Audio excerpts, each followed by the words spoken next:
Hello, what's up? Magandang araw.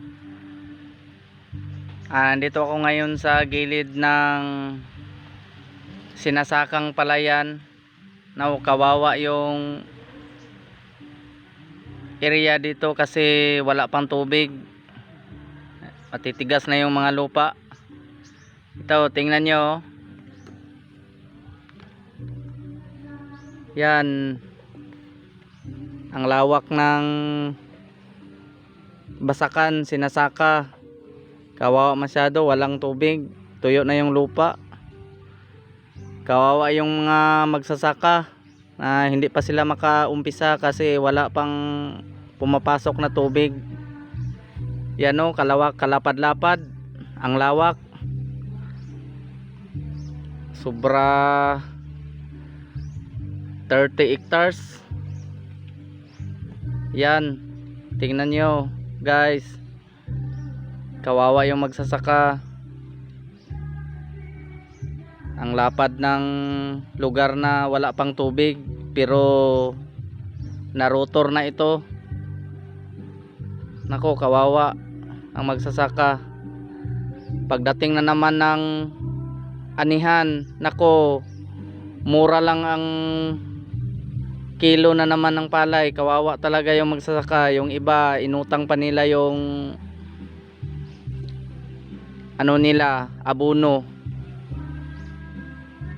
Tingnan nyo guys, so wala pang tubig yung basakan. Kawawa yung mga magsasaka dito. Share ko lang sa inyo, baka sa inyong lugar masagana ang tubig at saka palayan, madami yung ani nyo dyan. Dito sa amin hanggang ngayon wala pa oh.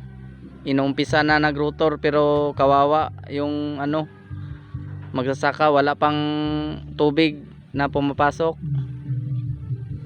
Ito, tingnan nyo, kalapad-lapad guys oh. Yan oh, wala pa talagang tubig.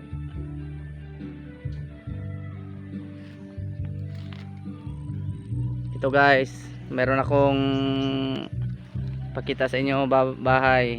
Ito, kawawa masyado yung may-ari. Yan oh, luma na yung bahay niya oh. Yan, mag-isa lang yan siya dyan kasi yung asawa niya doon sa malayo. Ayan o, bahay niya, tingnan nyo. Tingnan mo guys. Yan, mag-isa lang siya dyan nakatira. Ito guys,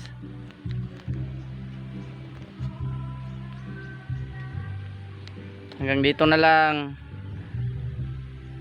Salamat sa panonood. Sana i-like nyo, subscribe